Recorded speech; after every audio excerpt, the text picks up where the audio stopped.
Fala pessoal, Papo de Salão no ar.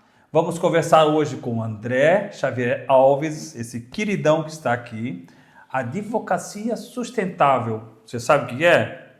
Então espera que você vai conhecer. Mas antes, claro, aquele pedido maravilhoso. Se você não é inscrito no canal, inscreva-se. Compartilhe com os amigos, grupo do WhatsApp da família, grupo do WhatsApp do futebol, do surf. Compartilhe, vamos levar esse canal adiante para que as pessoas conheçam essas entrevistas. Toque o sininho, ative o sininho para receber notificações. Curta e vamos lá fazer o canal Papo de Salão chegar a todos nesse Brasilzão. Ok, pessoal? André, tudo bem? Como é que vai você? Boa. Vamos conversar um pouco sobre o que é advocacia sustentável? Bora? Vim pra isso. Manezinho? Manezinho daí. Manezinho come pirão d'água com tainha frita, ova de tainha, anchova, isso? Tudo. Esse dia a mulher passou no mercado público só pra comprar ova. Então Olha. a gente almoçou ova com arroz. Pode ir falando que eu vou cortando o teu cabelo, tá? Beleza, pura. O que é, o que significa advocacia sustentável? Então, cara, é um rolê muito louco que a gente está fazendo na advocacia, um rolê com muito propósito. Eu tenho mais de 10 anos de formado na advocacia, passei por muitos lugares e aprendi muito, mas vi que muita coisa na advocacia não era para mim. Um lugar muito rígido, muito fechado, né? E hoje eu sei que também é um lugar muito tóxico. Para quem não sabe, quem trabalha com advocacia, com direito, tem 3 vezes mais chance de cometer suicídio. Sério? Puta merda, cara. Sério? Seríssimo. Olha, Então, mas por que isso? porque a advocacia está lá no topo do índice de ansiedade, depressão, burnout e também suicídio. Mas por quê? Porque o advogado ele não é bem visto por todo mundo. Você sabe que as pessoas elas têm um receio do advogado. Ao mesmo tempo que as pessoas têm uma admiração pelo advogado, elas também têm um pouco de preconceito, né? O advogado é um cara que vem para tentar me destruir, não é? É isso mesmo, Carlos. O senso comum é que o advogado é picareta. Papo reto, né? Estamos aqui no Papo de Salão, vamos botar um papo reto. E por isso mesmo que eu nem uso terno e gravata, para não ser confundido com um. Ah, é? Você atuou em qual área da advocacia? Eu atuei em muitas. E aí, quando eu tive a oportunidade de montar o meu próprio escritório, eu imaginei tudo que eu gostaria de um escritório. Um lugar acolhedor, e onde a vestimenta não importava, até porque eu estava em início de carreira ainda, então, como comprar um terno se eu não tenho grana para sobreviver? Sim. Então, muita coisa começou a não fazer sentido. Os lugares que eu passava sempre muito rígidos, e aí, de novo, quando eu tive essa oportunidade de fazer o meu próprio rolê, meu próprio escritório, eu comecei a fazer diferente. No início eu não tinha nem nome. E aí eu vi uma reportagem de como tornar o seu escritório mais sustentável. E eu já fazia. Eu era o único escritório lixo zero do Brasil, ou pelo menos o primeiro escritório lixo zero de advocacia. A gente não usava copo plástico, usava canequinha, como a gente está usando aqui. A gente não... Até a bucha, a esponja, a gente trocou pela bucha vegetal. A gente reciclava todo o papel. O rolinho do papel higiênico a gente levava para uma outra instituição, que é a Manezinha, que é a Coepad, que faz a reciclagem dos papéis, e são todos com síndrome de Down, fica lá perto da cabeceira da ponte. Todos com síndrome de Down. Todas as pessoas que Que trabalham na cooperativa de reciclagem são com síndrome de Down. Ó, que legal. Que top, né? Olha, vamos lá conhecer esse aí, quero ir lá conhecer. Esse é muito bom. Que maneiro, cara. Então, com essa pegada, e quando eu vi esse nome, torna o seu escritório sustentável, eu pensei, eu já estou fazendo isso. Sim. E aí eu vou ampliar isso, vou não fazer só um escritório sustentável, mas uma advocacia sustentável. Que se trata de relações humanas, honestas, de valorização do novo advogado, não aquela maluquice, aquela rigidez, aquele lugar tóxico que hoje é a advocacia, com esses altos índices de depressão e suicídio.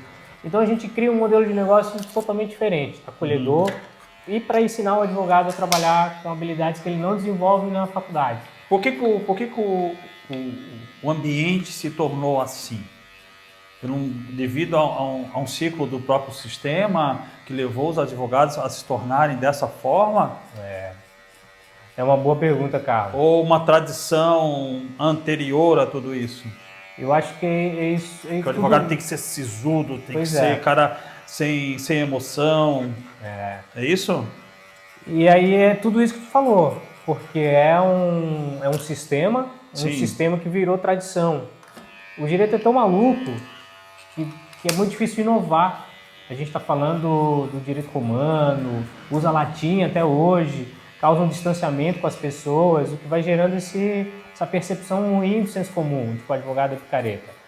Porque se foi formando advogados e advogadas com essa característica de não levar emoção, de não se afetar. Eu acho que a nossa própria relação de sociedade com o ser humano foi mudando, mas a advocacia se apegou muito nessa tradição. Essa tradição que hoje é muito tóxica e é muito prejudicial para os advogados. Outra pesquisa muito interessante é que mais da metade das pessoas que se formam em direito vão trabalhar em outra área, porque não conseguem as oportunidades, que está quase sempre, na grande maioria dos grandes escritórios, que promovem uma ação, uma advocacia de massa e que não se preocupa com outro ser humano e muito menos com a parte social ou com a parte ambiental, que é a nossa grande pegada. E é mais um comércio. Exato. Até eu, que trabalho muito com a parte ambiental, né, e ampliei para ir para a sustentabilidade, percebi que os grandes nomes do direito ambiental são os defensores dos poluidores. É o defensor de quem está poluindo, é o defensor do aterro sanitário, e não tinha um grande defensor da sociedade ou do meio ambiente. E aí tem a ver com o que o Carlos falou, é um sistema que virou tradição de que o advogado vai se formar e vai ficar milionário. E aí todo mundo quer se tornar milionário, quer ser chamado de doutor, quer ter essa autoridade, mas eu acho justamente isso que não é legal, esse distanciamento. A gente não nem fazer uma atividade pro bono, voluntária, porque tem já muito advogado ganhando muito dinheiro. Poxa, por que não devolver o trabalho dele, que ele foi, muitas vezes foi formado na faculdade pública, mas não está devolvendo nada para a sociedade? Só está pensando no lucro. Mas isso aí já não vem ali da própria formação, dentro da formação universitária, já se começa a trabalhar essa mentalidade de busca pelo poder? Será que não temos que tentar, será que não seria interessante buscar eliminar o mal pela raiz ali? Perfeito, cara. E hoje não tem cadeira de empreendedorismo, não tem cadeira de inovação, não tem cadeira nas faculdades de captação de cliente, até porque os professores geralmente são juízes ou advogados de grandes escritórios que querem formar pessoas para trabalhar para eles, e não para serem autônomos. E então tem a ver com isso. Hoje a gente vai ensinar para os nossos advogados na advocacia sustentável habilidades de inteligência artificial, de captação de clientes, de uso das redes sociais, que até então era um monstro, um bicho de 7 cabeças, era proibido falar uma divulgação, uma captação ilegal, como fala nas faculdades. E que hoje está em alta essa situação da rede social na questão da liberdade de expressão. Perfeito. Como é que podemos analisar isso, doutor André? Cara, eu acho que está tudo muito conectado, né? De uma sociedade, aí tem um sistema educacional e as faculdades de direito e esse senso comum do que é ser um advogado, porque a gente assiste muita série dos Estados Unidos, né? E acha que aquilo é ser advogado. E aí a gente traz para cá uma realidade que a gente precisa pegar o ônibus, a gente precisa defender a nossa comunidade, a gente precisa proteger o meio ambiente, proteger as associações, os empresários, os pequenos empresários não são só grandes empresários, né? Bom, falei um monte de coisa misturada, né? Porque para mim está conectado. De a gente poder, inclusive, expressar, ser o advogado que eu quero ser. Por que eu preciso usar terno e gravata? Não tem a ver com a qualidade do meu serviço ou com a roupa que eu uso? Com a formalidade? E hoje, Mas essa formalidade não é exigida pelos ambientes? Então, mas a gente precisa questionar, né? Será que eu preciso de um terno e gravata para ter acesso aos meus direitos? E quem não tem direito? Quem não tem terno e gravata não tem direito? E, claro, tem lugares que exigem a sua formalidade, mas não é necessariamente dar em gravata. Sim. E liberdade, não só nas redes, mas para ser o advogado que eu quero ser, com tatuagem, com piercing, com cabelo roxo, com a orientação sexual que eu desejar, com qualquer coisa que eu desejar, né? Isso não necessariamente vai influenciar no meu trabalho. Não, acho que qualquer profissão, né, André? Não é? Independente da profissão, o estilo ou a opção sexual da pessoa, isso não interfere no profissionalismo da pessoa, né? Perfeito. O caráter interfere bastante, né? Exatamente. E até isso eu acho que a gente está falhando na faculdade de Direito, né? Para falar da índole, do caráter, da boa intenção das ações, das leis, das decisões. Está tudo virando uma técnica processual jurídica vazia. Eu lembro de um caso que eu estava defendendo uma colônia de pescadores. Nesse caso era a explosão do Porto de Santos, que gerou um impacto ambiental enorme. E a gente estava... Como morreu os peixes, teve uma mortandade enorme de peixes, os peixes apareciam boiando morto. A gente pediu uma pensão, uma cesta básica, um valor de sobrevivência para os pescadores que não conseguiam mais pescar e sobreviver. Sim. E a gente foi parar no tribunal com um desembargador para tentar despachar essa decisão. E o desembargador falou, André, primeiro ele se gabava que ele tinha a maior coleção de livros em inglês de direito. Ele era o brasileiro que tinha a maior coleção, num gabinete ostentador. E eu estava ali defendendo uma comunidade de pescadores. E pedi essa pensão, essa verba alimentícia para o pescador. E ele falou assim, André, é muito bonito o que está fazendo, mas isso não tem precedentes. Precedentes quer dizer que ninguém nunca julgou uma verba alimentícia para um pescador. E nesse caso ele não ia fazer também. É necessário que se tenha precedente para que se faça um julgamento de algo essencial para uma comunidade? Não é necessário, mas é a segurança que os juízes desejam. O que é muito maluco, porque daí não dá para inovar, só dá para fazer o que já fizeram. Então, mas para mim é incompreensível. É incompreensível. Desculpa, André. Porque para mim é incompreensível. Porque se você está ali... vamos lá de novo. A lei ela é interpretativa, certo? Perfeito. Então você interpreta a situação ocorrente naquele momento, correto? Sim. Então se há uma situação de carência por uma calamidade da natureza, ali que houve um acidente da natureza, não tem que resguardar essas pessoas, a lei não tem que resguardar sobre elas? Deveria, Carlos. Deveria. Opa, deveria? Como deveria? Mas aí é que tá, né? Como a lei ela não consegue prever todos os casos, todas as hipóteses, cabe, como tu falou, a interpretação dos nossos juízes, e desembargadores e ministros. E eles, de alguma maneira, pela construção social, a educação deles, a geração deles, eles não estão entendendo isso. E aí cai no que eu falei, está virando o direito uma técnica processual vazia e falida, quando não se olha o ser humano que está por trás disso. E como pedir para aquele desembargador que está naquele gabinete e que se formou em Harvard e tem uma coleção de livros em inglês, que compreenda o que passa um pescador? Meu diretor, vou pedir um favor para ti aí. Pesquisa para mim que eu preciso lembrar o nome dele, eu quero falar para o André aqui. O nome do juiz que é famosíssimo, ele é de Pernambuco, se eu não me engano.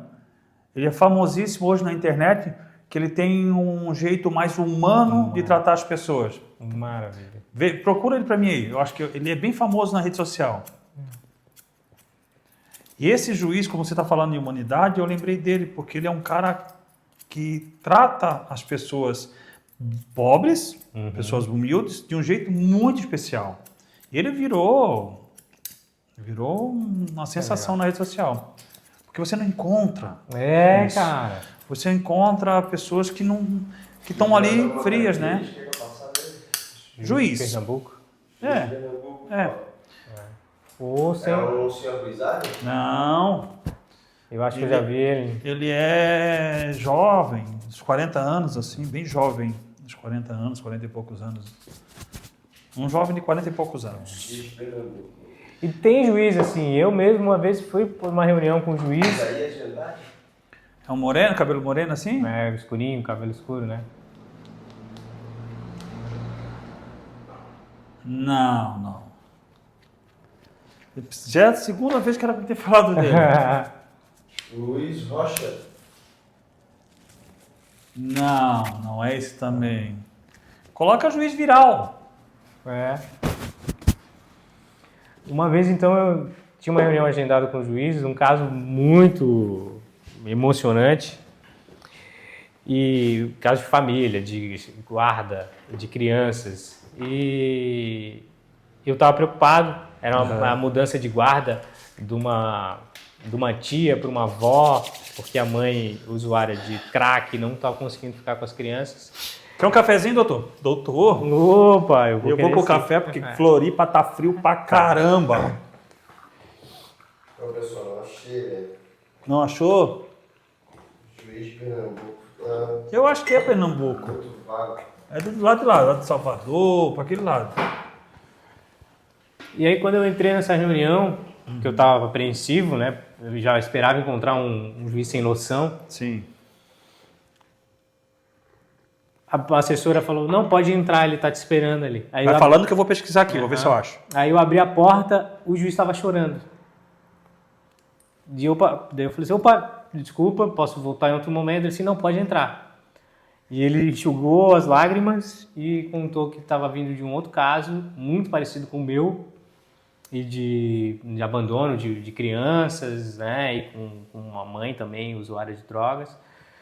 E ele estava ali comovido, chorando. E ali eu pensei, esse é um cara do bem, esse é um cara que se envolve, né, e que está preocupado e querendo entender a situação. E deu tudo certo. Ali a gente conseguiu passar a guarda de uma tia para uma avó, a mãe não comparecia. Mas quantos desses você consegue encontrar? Poucos. Mas eles existem. E eu estou querendo me conectar com eles. Se você é um deles, entre em contato com a gente e vamos fazer uma rede do bem. Que é bom, né, cara? O juiz, o advogado, o médico, acho que todos que podem ter um sentimento mais humano, né, com a pessoa, porque a pessoa, normalmente quando a pessoa procura um advogado, é porque está passando, normalmente, né, está passando por uma situação muito complicada. Quando procura um médico é porque está passando por uma situação também muito complicada. Então, ter esse consentimento de olhar um pouco a pessoa é interessante. Poxa, eu acho que faz toda a diferença, né? Uhum. De um juiz, de um médico a um telemarketing. Né? Qualquer pessoa, eu acho que a gente conseguir vibrar nessa energia do bem, da positividade e conseguir também acolher o outro para que ele se sinta bem do jeito que ele é, como ele quer ser, poxa, acho a fórmula para a gente fazer um futuro brilhante. E como é que, tirando esse lado, mais pesado que você analisa a jurisdição brasileira, a advocacia brasileira, o mundial, como você observa a jurisdição brasileira hoje? Que ela está mais em pauta, ela está mais chamativa do que o futebol brasileiro, do que a seleção brasileira. Você conhece hoje todos os 12 juízes, os 12 ministros, né? Não vou dizer juízes, mas todos os ministros do STF, mas não se conhece os jogadores da seleção brasileira. Muito boa. Né? E como tu analisa essa participação popular, ou melhor se dizendo, como tu analisa essa popularização do STF? Muitos fatores, né, para isso, para a gente chegar, né, onde a gente está hoje. Primeiro, um protagonismo enorme dos juízes, dos ministros, né, contra o governo passado. E que... Achei! Mostrou? Achou? Cleiton Ferreira! Cleiton Ferreira. Deixa eu ver a carinha dele. Esse cara aqui é uma figuraça. Deixa tu olha ele aqui, ó. Deixa eu passar para frente. Entrevista. Esse aqui, ó. Esse mesmo que eu vi também. Esse cara Muito é legal. uma figura.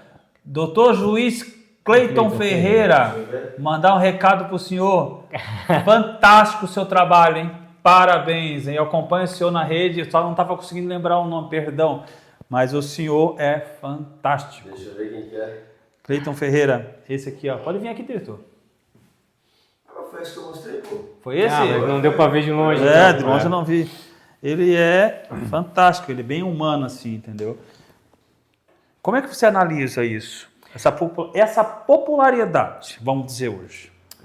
Bom, eu estou dando uma opinião, né? Não é um embasamento, até porque as informações são difíceis também de encontrar. Mas eu sou um estudioso da área. Mas então tem esse protagonismo de eles se levantarem contra o governo, e que em alguns momentos eu achei interessante, mas de outros eu fiquei preocupado. E essa insegurança eu acho que não é benéfica, né? Aí eu já não consigo entender, e em alguns momentos advogado, eu acho que tem muito advogado que também tem esse receio como eu, de falar alguma coisa do Poder Judiciário, ou contra o Poder Judiciário, ou contra o juiz e sofrer retaliações. Então muitos advogados acabam não fazendo. Aliás, eu não conheço, não dá para contar nos dedos os advogados que falam isso, até porque gerou essa preocupação. Poxa, se eu falar do ministro, eu vou ser preso? Olha só a colocação. É? Olha só, nós estamos em 2024. Estamos observando um sentimento de dúvida do que você pode ou não falar de uma pessoa que está num cargo superior. Isso é, a gente não sei se eu posso usar essa palavra, mas isso é censura. Poxa, difícil essa. E de novo, muitas atitudes dos ministros eu aplaudi. Poxa, que legal que ele se levantou e se posicionou. Mas as outras eu também fiquei preocupado.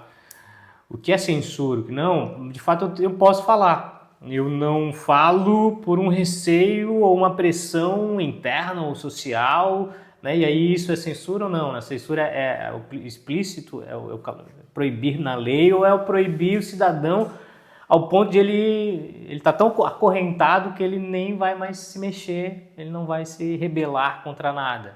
Então, poxa, é uma pergunta filosófica. Mas eu vou trazer um assunto que na época, então, eu fiquei com receio de falar, mas eu vou falar agora, vou aproveitar que eu já estou me sentindo acolhido. Porque eu queria falar desse sentimento do advogado de não conseguir falar ou expressar algumas coisas erradas por medo de retaliação, porque ele tem medo de retaliação, de sofrer aquele advogado que falou mal de mim, vou dar uma decisão desfavorável nos casos, e prejudica os próprios clientes, e prejudica para ele. Claro que ele não vai ter mais clientes, ele vai ficar nessa lista negra. E na época... Peraí. O cliente é um ser humano. Então? Se ele é prejudicado, ele está prejudicando um ser humano que está ali buscando um direito ou uma defesa, algo do tipo, né? Perfeito. E na época eu queria relembrar os assuntos da grana que era utilizada no Tribunal Superior, na verdade, o Supremo, né, Tribunal Federal. Muita grana em que saiu a reportagem mais conhecida das lagostas, pagando viagens, e fizeram uma pesquisa sobre o Rolex da galera. Tinha gente de Rolex, ou Philippe Patemp, que é o outro mais caro que eu fui pesquisar, e eu só não divulguei porque eu fiquei com receio de divulgar na hora. Porque de um lado a gente vê boas decisões, e eu acho que de novo a gente cai no lugar humano, eles são juízes, mas são seres humanos.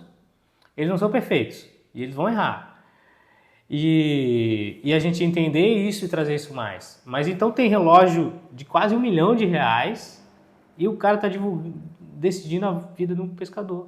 Será que ele está realmente qualificado para fazer isso? Foda, né, cara? E não é a grana que vai desvirtuar o ego, a caráter, né? Mas as atitudes desse rolê todo. Nós temos 2 pontos aí. Né? Nós temos o ponto da regalia, né? E nós temos os pontos das decisões. Um advogado ou qualquer juiz, ele toma decisão interpretativa por ele, correto? Sim. O juiz, principalmente, toma uma decisão interpretativa por ele. Não seria diferente um juiz no Supremo Tribunal fazer isso. Ele estaria justamente para isso, interpretar a forma que ele averigua aquela situação, né? Não seria isso. Então nós temos pontos. A popularidade que eu estava falando convém também nesse ponto. Já estou falando como um juiz, tá? Convém também nesse ponto do inciso tal, Não convém também nesse ponto na questão das regalias. Porque antes as regalias eram vistas somente para os parlamentares. A gente via, o povo ele retrucava, ou ele ria, ou fazia piada, porque infelizmente o brasileiro tem mania de fazer piada da desgraça. Em vez de lutar para que a desgraça não aconteça, ele faz a piada, né? E vive na desgraça. Então isso é complicado. Então se criticava muito o parlamentar pelo fato das regalias que ele tem, do pequeno ao alto escalão. E hoje a popularidade chegou no STF pelas regalias. Você mesmo falou sobre o Rolex, sobre o outro nome que eu nem sei qual é, do relógio. Sim. Sobre o tipo de champanhe, o tipo de vinho, a carta de vinho, que eu vi que tinha que tomar um vinho de tal lugar, de tal safra, porque senão não era... Irmão, aqui a gente é acostumado a tomar sangue de boi, né? Aquele vinho que você compra lá no boteco do seu João. E essa regalia virou populoso, muito popular. Mas algo a mais do que isso ultrapassou essa popularidade nas regalias, que foram as decisões. Então, a minha pergunta é, essas regalias são populares e vistas com maus olhos. Isso é fato. Enquanto você vê pessoas passando uma dificuldade extrema para poder sobreviver, você vê pessoas tendo regalias absurdas, desnecessárias, né? Mas isso é um outro fator. Mas a popularidade que eu estou falando é nas decisões. Sim. Nas interpretações. Tornou-se o judiciário em geral, né? Depois do caso do mensalão, do petrolão, do caso do Correio, todos esses casos que vieram à tona durante esse longo tempo, tornou o judiciário popular. Sim. Né? Como que você vê isso? A bons ou a maus olhos para o judiciário? E agora, cara? Eu acho um pouco dos dois. Eu acho que sempre é uma pergunta complexa. E por que eu vou falar assim? Primeiro, que a gente aqui já foi apontando diversas coisas que a gente viu da advocacia, porque de fato o senso comum, o popular, vê que tem alguma coisa errada e tem alguma coisa errada. Com certeza. Depois eu vou contar um caso que para mim é uma crítica a tudo que está acontecendo, do advogado ao juiz e a todo o sistema que está fazendo isso, o sistema judiciário. Eu gosto quando o juiz toma o protagonismo para fazer o bem, para fazer o social, para a proteção do meio ambiente, para parar, desacelerar um pouco o tal do progresso, né, para trazer um lado humanizado, acolhedor para uma pessoa em situação, em vulnerabilidade. Então eu gosto, isso me agrada demais. Quando é duro, numa violência, um preconceito, um racismo, um machismo, uma mulher violentada. Eu gosto quando o juiz cumpre essa expectativa, uma expectativa minha, cumpre a expectativa de ser o defensor da sociedade, o super-herói. E falar, poxa, vamos ser duro com esse cara, vamos parar esse empreendimento, vamos dar uma olhada aqui na proteção do meio ambiente. Mas, ao mesmo tempo, se a gente ter só super-heróis e gladiadores no judiciário, a gente não consegue ter uma linha de raciocínio, alguma estabilidade, a tal da segurança jurídica para entender, essa é a linha de decisões que os juízes, que o povo brasileiro está entendendo sobre determinado assunto. E isso é necessário para a gente construir os nossos negócios, para a gente saber entender aqui qual é a decisão que estamos falando em relação aos nossos funcionários da nossa empresa, aos funcionários públicos, o que a gente pode não... Se é uma maluquice de cada um sendo o super-herói, eu acho que pode ficar difícil ainda mais, né, gerar mais insegurança, mais aflição para a população. Então, eu não sei responder. Eu acho que um equilíbrio, né, seria... Bom, seria a minha pergunta. O equilíbrio não seria interessante? Você ser ponderado, mas ser humano? E o outro juiz que eu acho muito interessante, que é de 80 anos, que é um tribunal de cidade da província de Rhode Island, nos Estados Unidos, que é o juiz Frank Caprio, de 80 anos. Eu acho que você já viu ele na internet, que ele é bem humano. Esse aqui, ó. Não, esse eu não lembro. Esse Pela também, cara, ó. não. Ele julga pequenos casos, né? Infração de trânsito, Tá. excesso de velocidade, estacionamento irregular, multas e assim por diante. E ele é popular pelo fato da forma que ele julga, né? Uhum. E ele, além dele julgar, ele dá uma boa lição de moral quando a pessoa está errada, entendeu? Eu não estou dizendo que o Supremo Tribunal teria que ser assim, Não. entendeu? E nem cabe a mim dizer isso, entendeu? Eu estou levantando a situação de hoje, de a gente ver um Supremo tão popular quanto um senador, um deputado, um presidente da República. Isso não é perigoso? Eu acho que a gente precisa se equilibrar. Porque perde a confiança. Né? Às vezes pode parecer uma birra, pode ser uma questão muito pessoal do que jurídica. Sim. Né? E às vezes parece muito jurídica e menos pessoal. Menos pessoal. Né? Então, a gente acertar isso. E tudo isso me faz lembrar um caso que eu mesmo experienciei, que talvez a gente pode mostrar um pouquinho como a gente pode melhorar. Eu fui, na época que eu ainda não tinha advocacia sustentável, eu fui contratado para fazer uma sustentação oral com os desembargadores e eu já primeiro eu tinha avisado meu colega de equipe que a audiência era dele, que a sustentação era dele. E avisei 2 dias antes, né, e reavisei. Chegou no dia, ele, não vou conseguir, tu vai ter que ir lá e me cobrir. Eu trabalhava, né, para o chefe, então o chefe mandou e eu fui. E eu não estava nem com roupa. Porque lá, né, botar um terno e gravata é quase uma exigência, apesar de não estar escrito em lugar nenhum, é uma construção. Né? E, bom, eu fui sem terno e gravata, estava de calça jeans e só com uma camisetinha assim, parecido com o Carlos. E aí, como foi em cima da hora, não consegui chegar cedo e fiquei aguardando, vi um caso que me marcou. Uma senhorinha atravessou a faixa de pedestre em Balneário Camboriú e foi atropelada pela viatura da polícia. O caso era a Polícia Militar, o Estado de Santa Catarina, cobrando o conserto da viatura da família da velhinha. Sério? Esse era o caso. E aí o advogado trouxe um monte de testemunha para dizer que a viatura estava em alta velocidade, sem sirene ligada, e passou o sinal vermelho. E matou a velhinha. E ele trouxe um monte de testemunhas e os juízes decidiram que esse caso não era ganho, então, para o Estado, para a Polícia Militar. E ficou por isso. Ali eu desejava ver um super-herói que não se limitava a dizer assim, não, esse caso não tem nada a ver, vocês vão perder esse caso. Mas que aplicasse uma multa. Porque pelo menos uma sanção, pelo menos uma lição de moral, nesse caso, em relação ao Estado que gastou para fazer, né, dinheiro público para botar um advogado para cobrar o conselho da viatura de uma pessoa que eles mataram.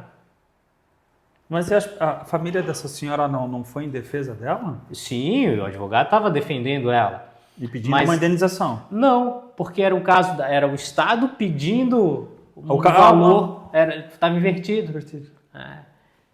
E aí o juiz, beleza, não, o Estado não ganhou, não levou essa. Aí ficou elas Ficou por por elas. isso. Ali eu desejava ver um super-herói. Ao mesmo tempo... Mas desculpa, Imagina. não sei, não, que eu achei muito curioso. Muito louco cara, esse caso. Quem que levantou isso? Foi o Estado, foi a Polícia Militar que processou Não a pode. família. Mas isso porque já é um procedimento padrão. Então eles fazem com todas as pessoas, independente de olhar o caso profundamente. Não, isso é muita loucura. Muita loucura, Você cara. vai lá, mata a senhora, ainda quer processar a senhora que está morta, vai pagar como na outra vida? Pra consertar, E consertar a viatura? pra consertar a viatura. Aí chegou a minha vez. Aí deixa eu te perguntar uma coisa. Ficou com coceira, cara. Pode perguntar. A viatura bate num carro, e aí? Tá, o que mais?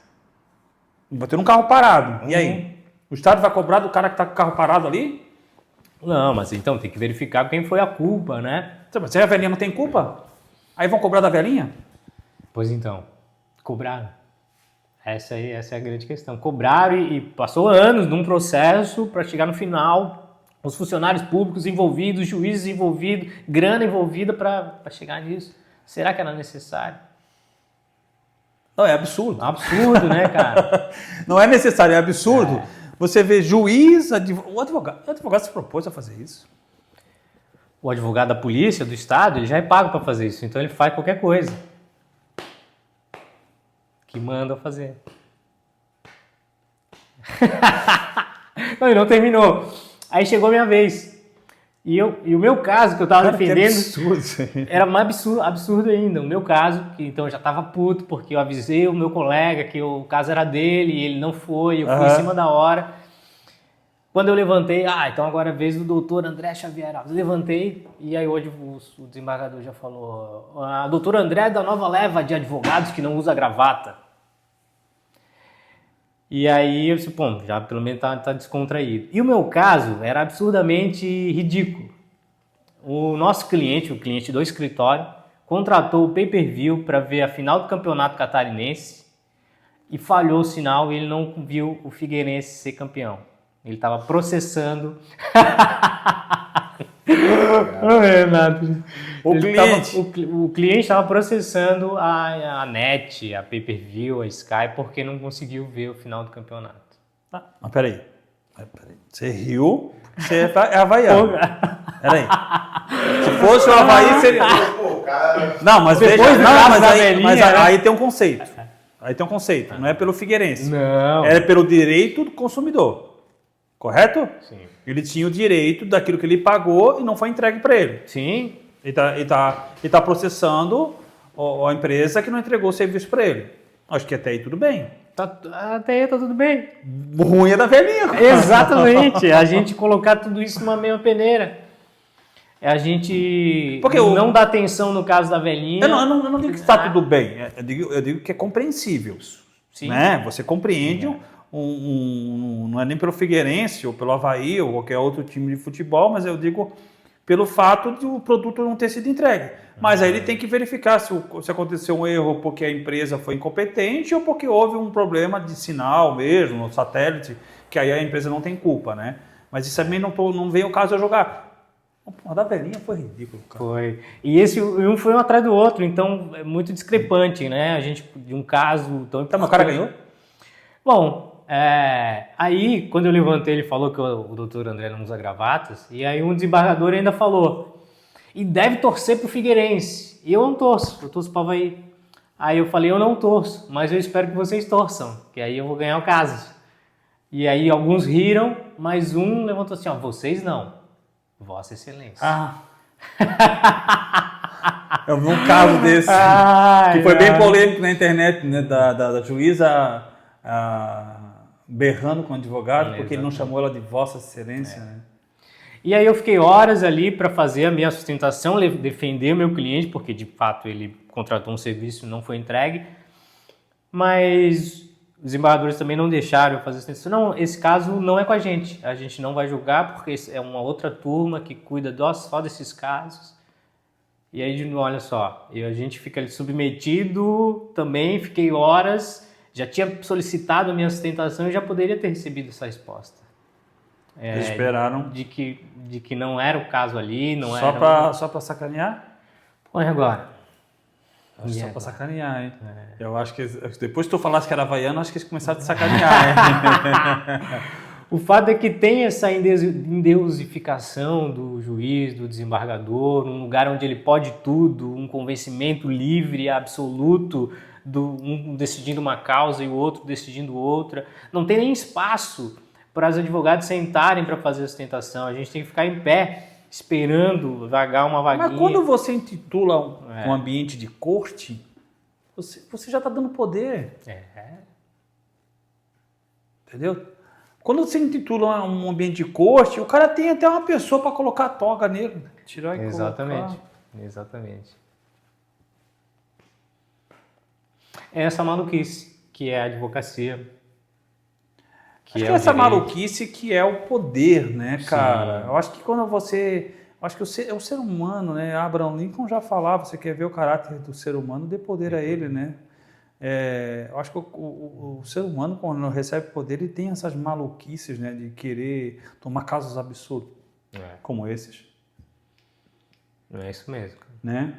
De mandar soltar quem não deve soltar, de prender quem não deve prender, de julgar quem não deve julgar.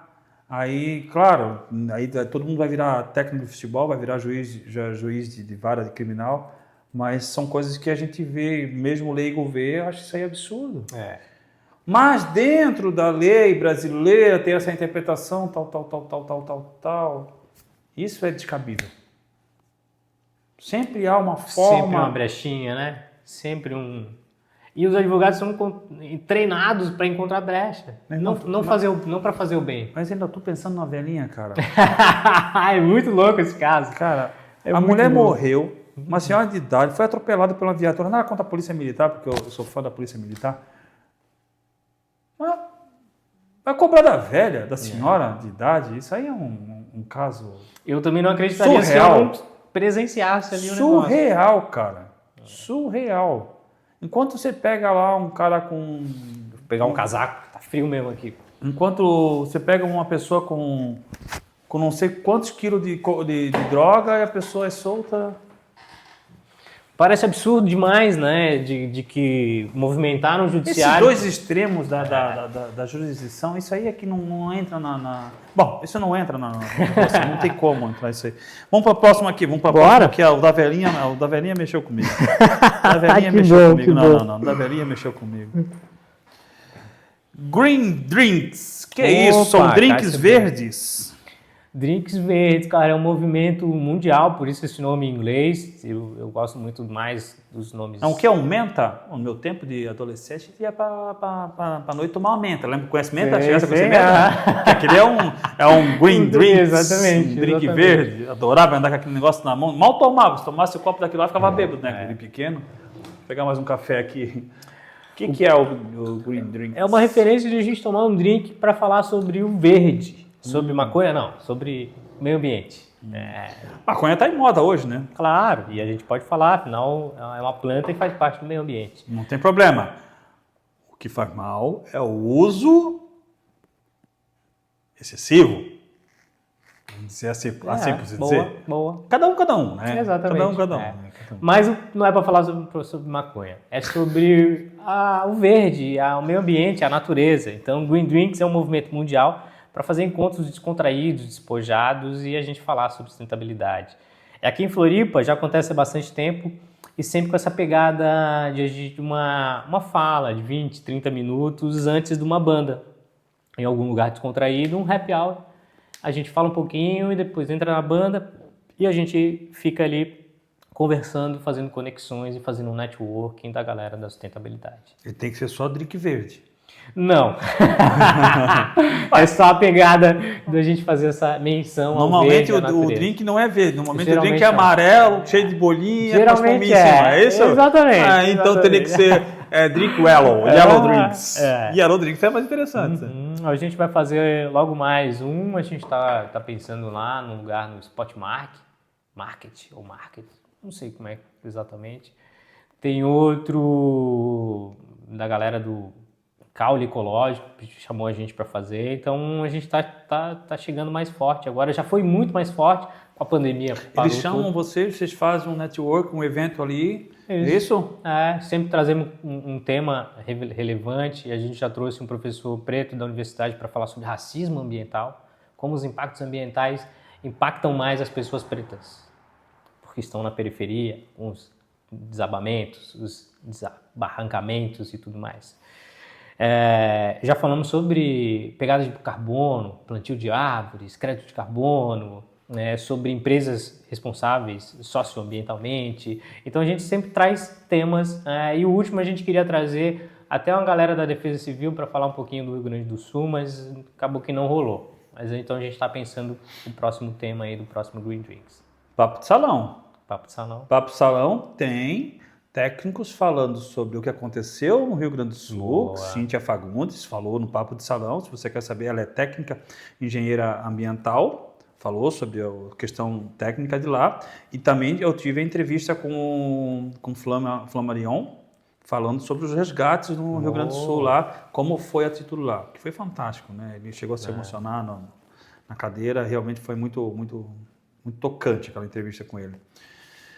Cara, é interessante isso aí. É legal, Pra é quem divertido. gosta de beber, beleza, né? Tem um evento e... Gente. Bom, já chama e já faz o network ali. Isso, é bem... E já rolou de tudo. Grandes negócios, inclusive.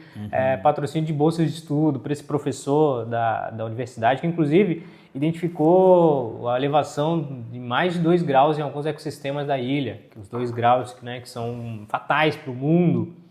Ele já conseguiu identificar que alguns ecossistemas aqui nossos já estão sofrendo esse impacto. Impacto ambiental. É isso. E aí, nesse caso, tinha um cara que adorou o encontro. Cara, como é que eu faço para patrocinar bolsas de estudo para o doutorado desse professor? Você fala diretamente com ele. Então, eu fiz uma conexão e ele patrocinou algumas bolsas. Então, essa energia. Essa alma caridosa aí, quem é? Ah, eu não posso falar o nome dela. Não, porque não pode. Fala depois pro diretor lá, depois de colocar no Papo de Salão, né? Essa alma caridosa. Boa. Né? Um patrocínio do Papo de Salão. Uhum. Porque a gente também tá fazendo bem à humanidade. Com certeza. Vamos pular um aqui, porque depois a gente vai voltar para isso aqui. Beleza. Paternidade? Acabou de ser pai? Pô, essa é a minha grande missão agora. Ah, é? Não é pai ainda? Tá com 8 meses. 8 Quer dizer, meses? 9 meses. Parabéns, hein? Parabéns. Você já é pai? Graças a Deus. Ser pai é a melhor coisa que existe no mundo. A paternidade é fantástica. Né? O homem nada contra quem não quer ter filhos, mas o homem só é completo quando tem a sua paternidade. É maravilhoso ser pai. Que legal. Filho, cara. um beijão pra ti que eu te amo. Não esquece disso. Inclusão e diversidade. Bom tema, hein? Bom tema, cara. Bom tema, politicamente correto ou incorreto, e falado, populado, polarizado. Pô, e eu vou até conectar com essa minha paternidade. Essa é a grande jornada da minha vida agora. E isso que está acontecendo tudo ao mesmo tempo, muitas oportunidades surgindo com a advocacia sustentável, com o Green Drinks, com o Instituto Lixo Zero, com a candidatura, um monte de rolê acontecendo. E para mim um grande desafio é ser família, estar ali. Eu não vou fazer nada disso se é para nunca mais eu ver minha mulher e minha filha. Então, no meu lugar de fala, no meu momento é desacelerar. Eu sei que preciso acelerar por todas essas jornadas, mas está sendo importante para eu decidir quais são as boas oportunidades. Né? Não chegar numa reunião que, poxa, era aquela sacanagem, poxa, me manda um e-mail porque eu preferia e poderia estar com a minha família, com a minha mulher, com a minha filha, fazendo qualquer outra coisa. Esse equilíbrio é um equilíbrio complicado, né? A gente sabe que a gente precisa estar sempre muito próximo da nossa família, porque eu, na minha convicção, a família é a base de tudo. Uhum. Ela te leva para onde você quiser, se você tem a sua família. Você pode passar o que for na vida e sempre vai ter o refúgio da família, ainda se você tem esposa e filhos. Então, isso é uma parte complicada de você tentar equilibrar esse mundo louco capitalista, né? Com a tranquilidade de estar próximo da família. Salve quem consegue, isso é muito bom, mas é muito pouco, né? O mundo corre muito rápido, você tem que estar trabalhando muito rápido e tudo é tempo, né? E você precisa do tempo com a sua família. Mas a questão da inclusão, você botou aqui, né? Uhum. Você queria falar sobre a inclusão. A inclusão social. Ah, perfeito. Vamos lá. Bom, eu conecto isso com a paternidade porque tem a ver com a minha paternidade. Né? Eu sou muito... São os temas que são muito sensíveis para mim. Eu tenho família preta, tenho família branca, né? E falar de racismo é muito importante para mim, principalmente a gente poder falar de racismo com homens brancos, né? Porque é esse estereótipo do homem branco que causa essa opressão, essa violência. É importante também a gente falar sobre machismo, de novo com homens, né? As mulheres estão mais organizadas que os homens para falar dessa feminilidade, né, dos direitos, enquanto a gente está endurecido e escondido em máscaras e prisões que a gente mesmo construiu e que a sociedade construiu para a gente. E quando eu vejo um homem, um pai, como tu, Carlos, falando dessa maravilhosidade que é a paternidade, é um quentinho no coração. muitos homens com quem eu converso aquela paternidade vazia, da foto do Instagram, de que tá tudo certo, não, esse momento é tudo com a mãe, então nem se preocupe. Como assim? A gente pode e deve fazer muito mais do que essa paternidade que a gente vê aí, que é opressora e que a gente não quer copiar dos nossos pais ou das gerações passadas para a gente oferecer carinho e amor. E isso, para mim, tem a ver com inclusão e diversidade. Acolher o nosso filho, nossa filha, independente da orientação sexual dele, da cor, do credo, né, do que ele crê de religião. E isso, para mim, de novo, tem a ver com a paternidade, de eu respeitar aquela criança na individualidade dela e não imprimir que ele torça para Avaí ou para Figueira, ou que joga o esporte que eu joguei quando eu era criança, ou que não vá fazer a faculdade que eu mandei ele fazer ou ela fazer, e que ele tenha esse acolhimento para ser quem é, né? E é claro, isso eu venho trazendo e construindo na Advocacia Sustentável, onde a gente é um escritório formado 80% por mulheres. A gente já teve estagiário indígena, com o primeiro formado na Universidade Federal indígena, em Direito, pessoas com cabelo colorido, com piercing, com orientações sexuais variadas, porque para a gente não importa, a gente é inclusivo e diverso e plural. E nisso, e claro, eu só consigo fazer isso com o meu negócio quando eu já incorporo na minha vida. Então eu fico muito feliz de contar e conectar tudo isso, a inclusão, a diversidade, com a paternidade, com o profissional, porque para mim ele está tudo muito conectado. Eu não consigo ser o André diferente quando eu fecho a porta do escritório ou quando dá 6 horas lá do horário comercial. Então tudo, inclusive com a minha paternidade, a gente pensa em relação a isso. A gente pensa numa mulher, numa boneca preta, de novo, eu tenho família preta, todo um lado, tem uma mãe preta e uma mãe branca, tenho irmãos pretos e irmãos brancos. Então a gente se preocupa que o livrinho dela conta uma historinha legal e não uma história de violência. Poxa, não sei, para mim eu não consigo separar essas coisas. E uma vez uma pessoa me perguntou: André, por que tu defende os gays, os pretos, os indígenas, se tu não é nada disso? Porra, cara, porque é certo. Não consigo ver de outra maneira. Isso é muito bom, muito interessante. Como é um bate-papo, a gente pode estar aberto a falar esse tipo de situação. A palavra racismo, preconceito, de discriminação, ela só vem porque as pessoas levantam sobre isso, né? Eu também sou de família negra, né? E sou de família índia também, da parte do meu pai. Boa. E eu sinceramente, eu acho que você rotular uma pessoa por credo, raça, opção sexual, qualquer outra coisa, é de uma ignorância absurda, né? Porque a gente volta lá. Não é a cor ou a opção sexual da pessoa que difere o que ela é ou deixa de ser, mas sim o caráter da pessoa. Perfeito, então as pessoas têm que começar a focar no caráter, né? É claro, a gente tem ambientes para cada coisa, cada situação. Eu acho que a gente tem que também saber portar e respeitar. Porque a partir do momento assim que o André é um homossexual, e o André está num ambiente fechado com o Carlos, e o André começa a dar em cima do Carlos. Não sou sempre que eu sou um cara bonitão, não, tá? Mas assim, dá em cima, começa a cantar ao Carlos. O Carlos vai lá e dá um corte no André. Ok, André, desculpa, sabe? A minha opção sexual é outra, eu não curto homens, eu curto mulheres e tal. Beleza, continuamos amigos.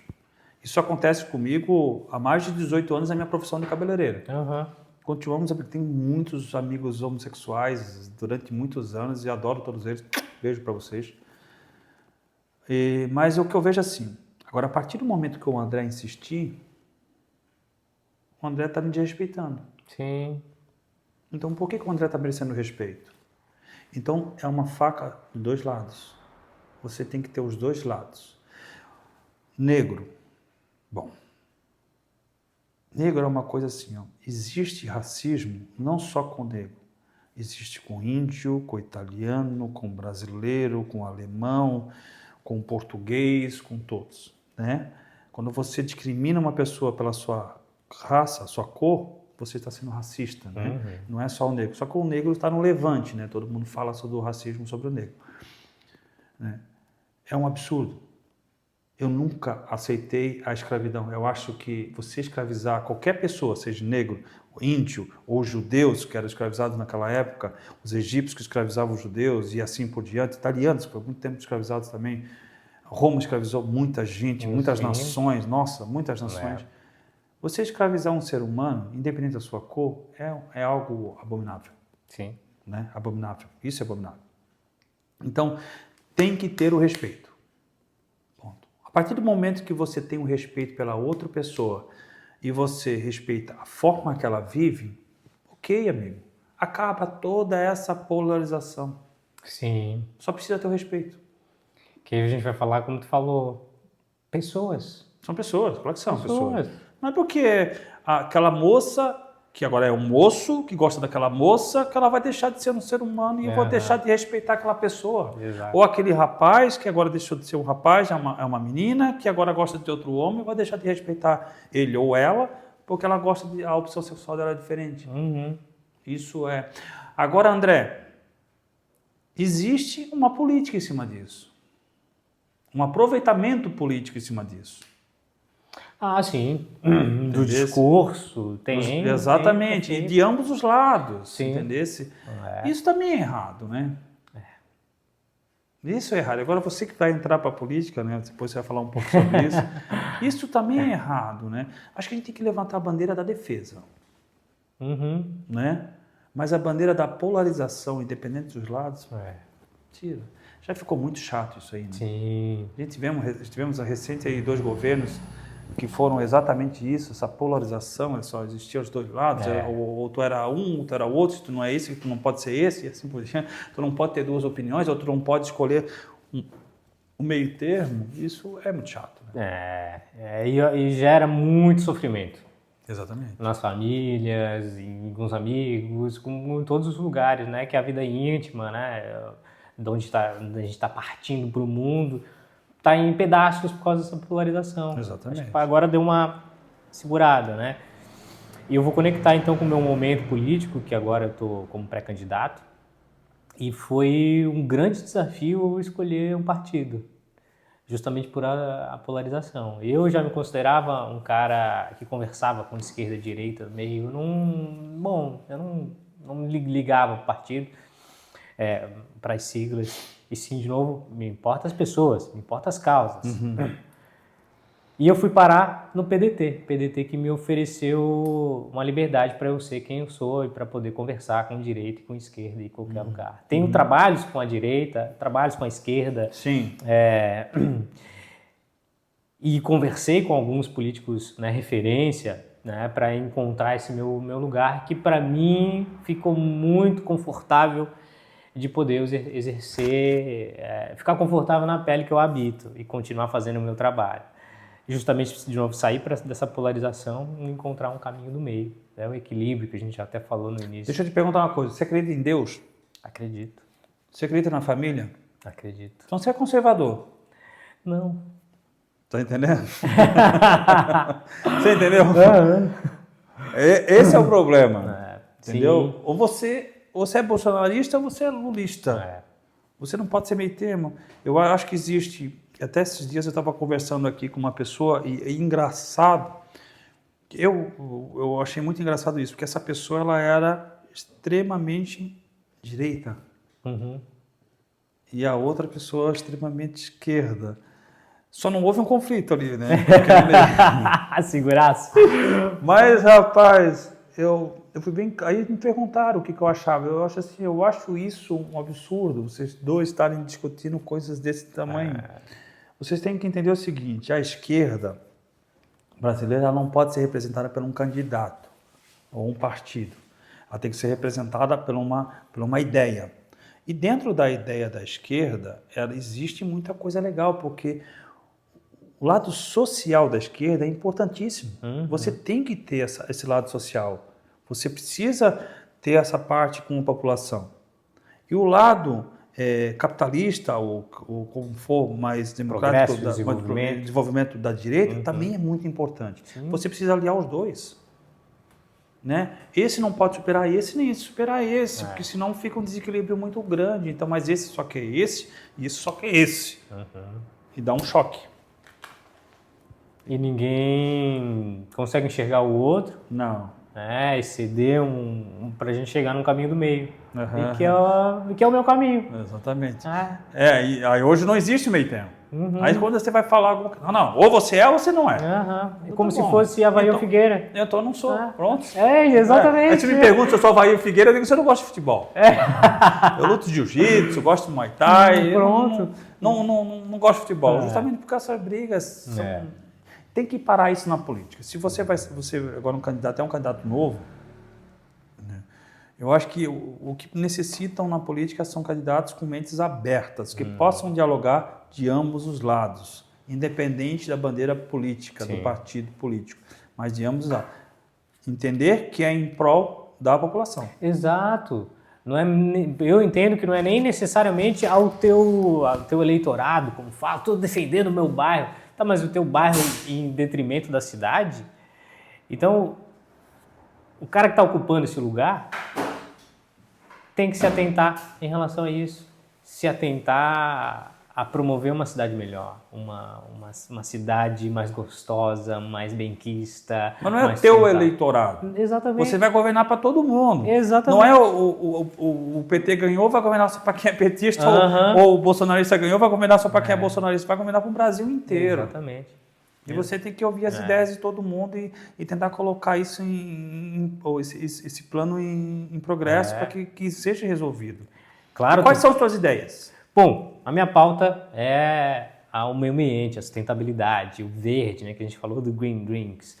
Então, tudo que envolve isso, que para mim é tudo.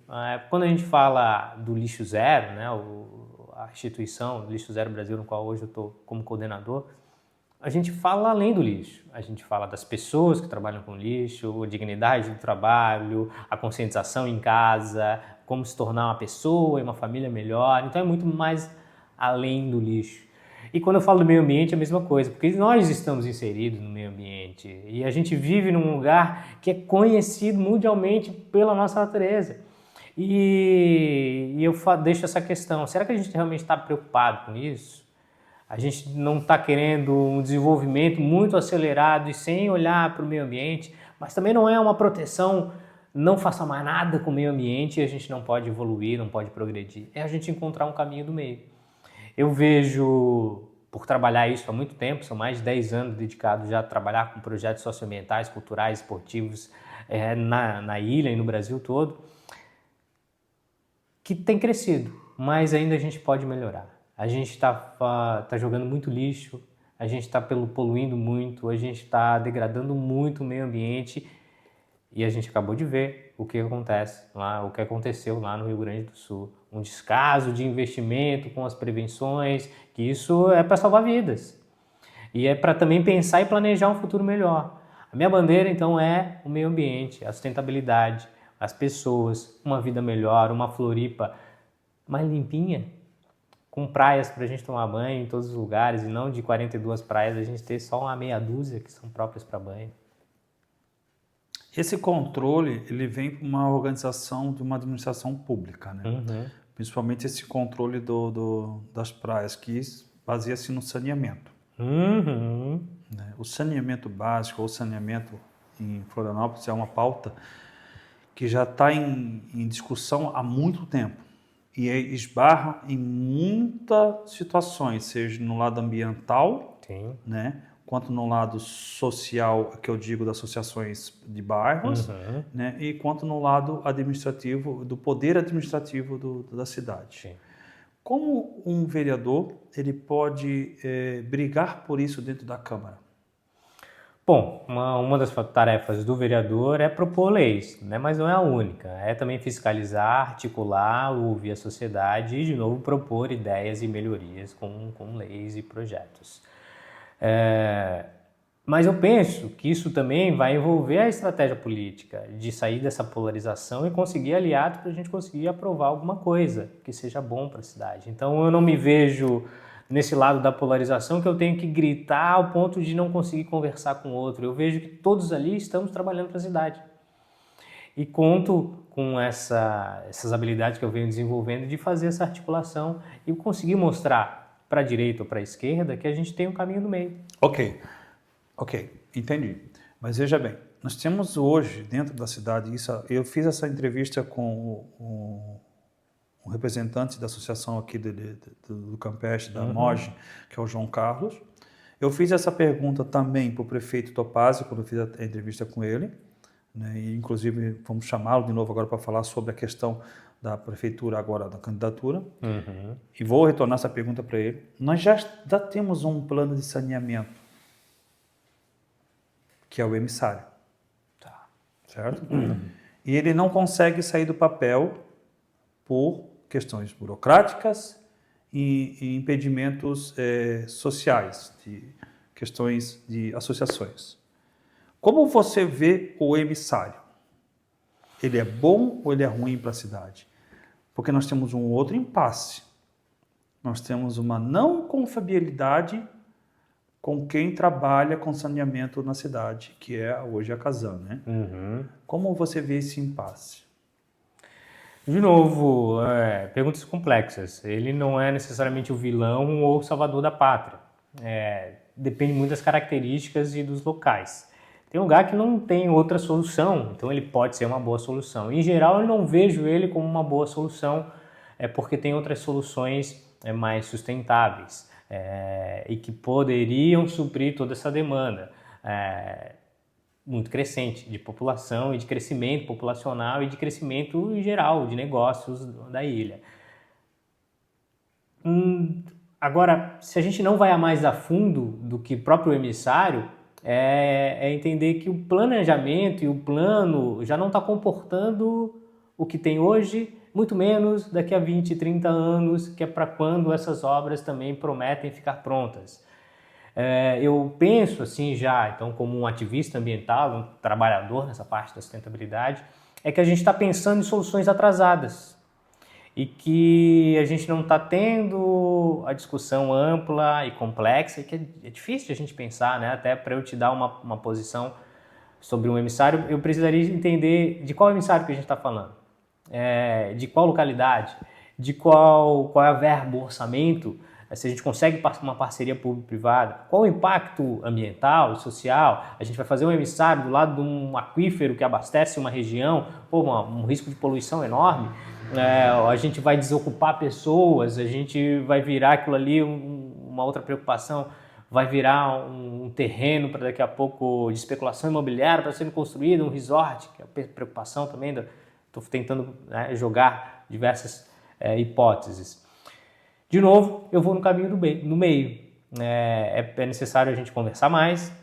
São problemas complexos, são problemas globais. Não adianta, inclusive, a gente não conversar nem com o bairro do vizinho, nem com a cidade vizinha, porque o ar é o mesmo, a água é a mesma. Então, uma coisa que a gente faz aqui afeta o outro.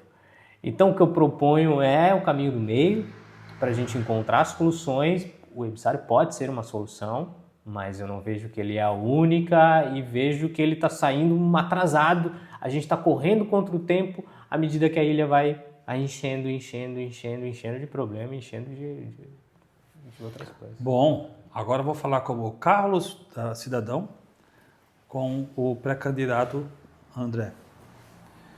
Se a gente já está atrasado em relação ao emissário, se há um ponto atrás ali você se preocupou em relação a uma cidade que hoje é vista, Brasil, a nível mundial, né, em questão de ambiental, que é uma cidade de qualidade de vida, que tem um verde maravilhoso, e realmente Floripa é fantástica, né?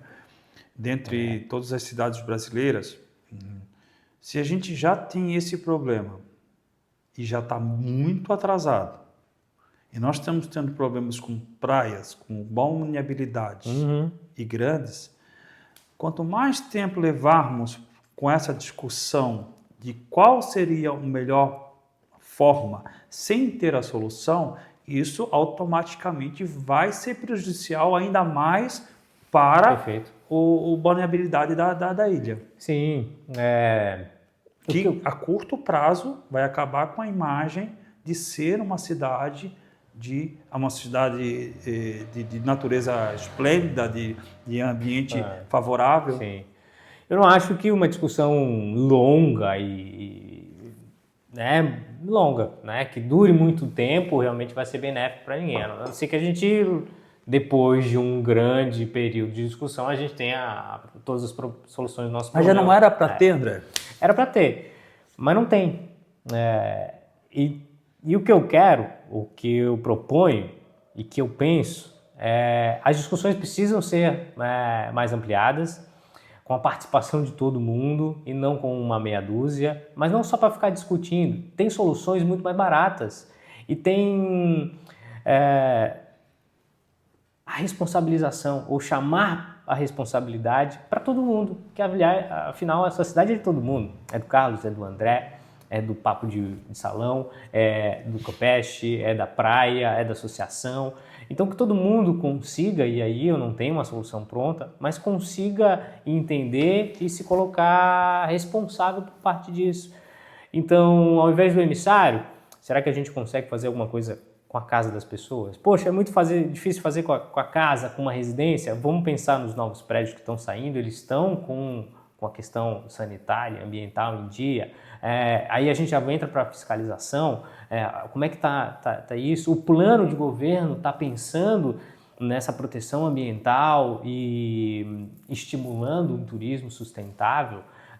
E aí eu vou falar de um vídeo que eu acabei de postar lá no meu Instagram, que falava sobre o lixo marítimo e os cruzeiros. Fazendo esse link com a Marina, que está para sair, já foi aprovada, e estão pensando aí como é que vão começar a construir. Muitos lugares estão proibindo os cruzeiros. Eu sei que alguém me falou que a nossa Marina não vai receber cruzeiros, vão receber navios menores, não aqueles cruzeirões dos maiores do mundo. E que, de novo, eu não tenho tanto a informação a isso, e aí eu já me sinto, opa, será que eu tô ficando maluco, ou realmente não foi muito clara essa aprovação, isso tudo? Acho que pode ser um pouquinho disso tudo, um pouquinho de tudo. Acho que nem tem espaço para entrar aqui, o cruzeiro é muito por grande, causa né? do calado. Tem a ponte, todo calado ali não é o suficiente. Exatamente. Mas então a gente pensar que, opa, tem países já proibindo esses grandes cruzeiros pelo lixo e pelo turista, que é um turista também de férias porra louca, que não está preocupado com a depredação do nosso patrimônio, com o lixo gerado. E aí eu penso, poxa, o cara vem conhecer as belas praias, mas também para chegar aqui de cruzeiro, de barco, é uma baita de uma poluição, para depois aqui também destruir as nossas belas praias. Então não está fazendo sentido essa lógica. E o que eu penso é que todo mundo é responsável. A gente quer ganhar dinheiro para ter o nosso conforto, nossa vida feliz e bacana, mas a gente quer também um meio ambiente equilibrado, um ar bom para respirar, uma praia para a gente curtir. A gente quer acesso à educação, à saúde, a gente quer um pouquinho disso tudo para ter uma vida boa. E, de novo, o caminho do meio, para mim, está se mostrando o mais sensato. Voltando em relação aos emissários ou soluções ambientais. E em relação ao lixo, a questão sanitária, a questão de a gente despejar tudo que a gente não quer para fora, uma gestão compartilhada me parece muito sensata, onde a pessoa tem responsabilidade, as empresas têm responsabilidade, o governo tem responsabilidade, não só joga para um só resolver.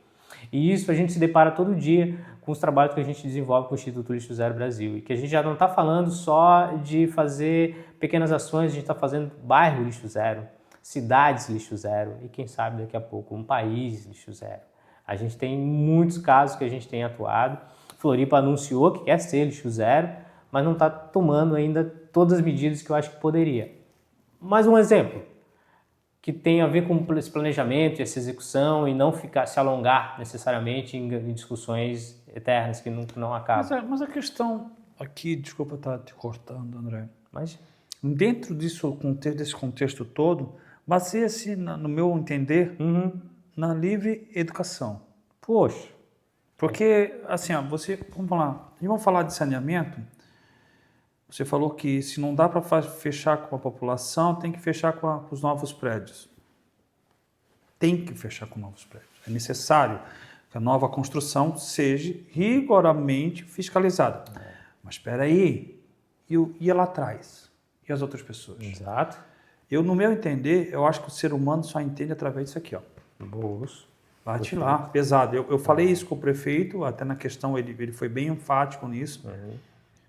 A questão eu acho que se a população não está entendendo pelas campanhas que o Lixo Zero vem fazendo, ou outras entidades, vai lá e multa. Aumenta a fiscalização. Aumenta mesmo a fiscalização rigorosa. Poxa, vamos salvar aqui os pequenos empresários. Os pequenos empresários são constantemente, que não é errado, mas são constantemente visitados pela fiscalização.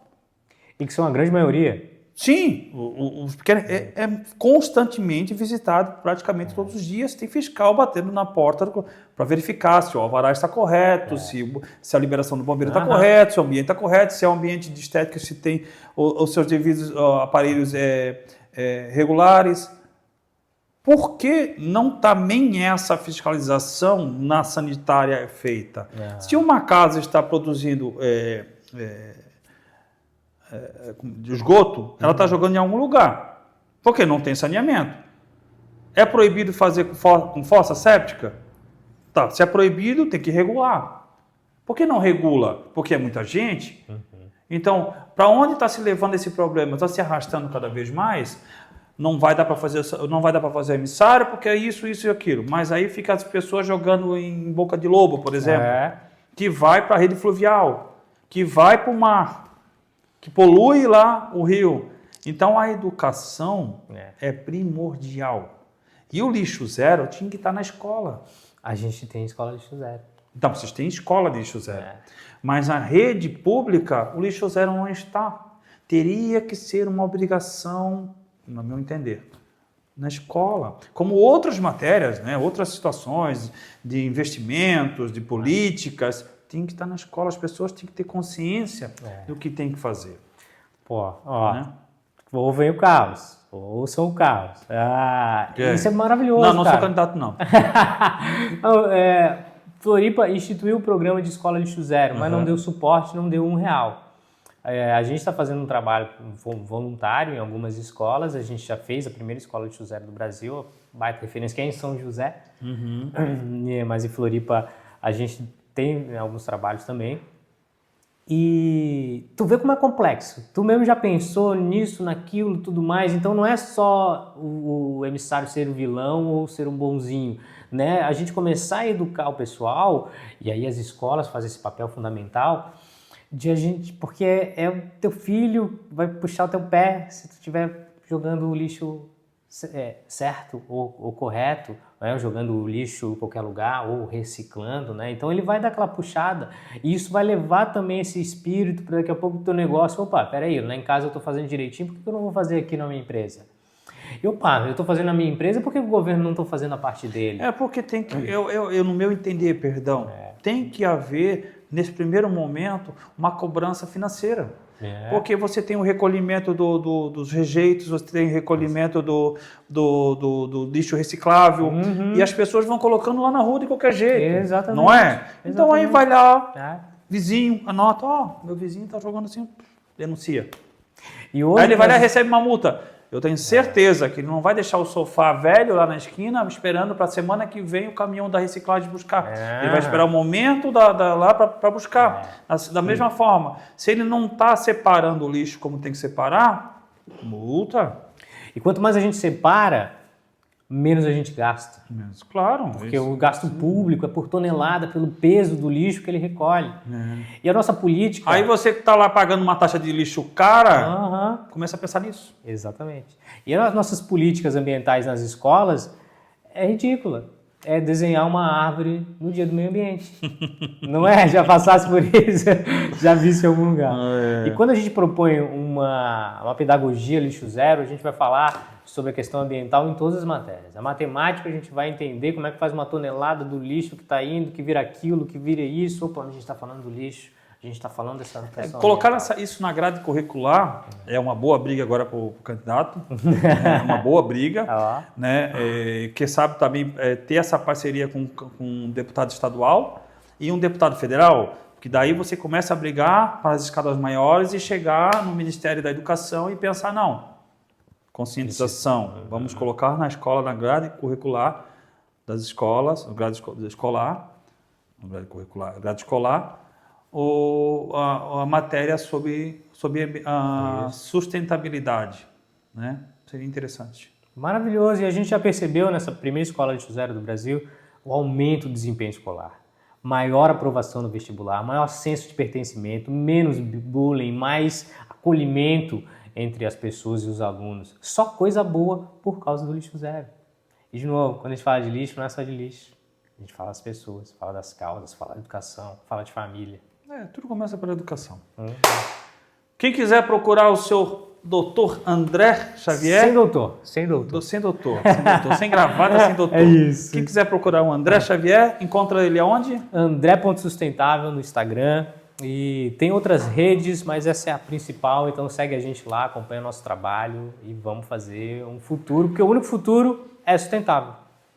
Tá certo para candidato a vereador, então, de Florianópolis? Certo. Ainda não tem número, sou pré-candidato, fazendo pré-campanha, mas se você quiser contribuir com o meu rolê, com o meu trabalho na sustentabilidade, já tem uma vaquinha eleitoral, que é a única forma de acompanhar, de contribuir, de apoiar um candidato. Hoje é através da vaquinha online e a única forma de financiamento. Não só eu, mas todos os outros pré-candidatos têm a sua vaquinha online. Ah, é?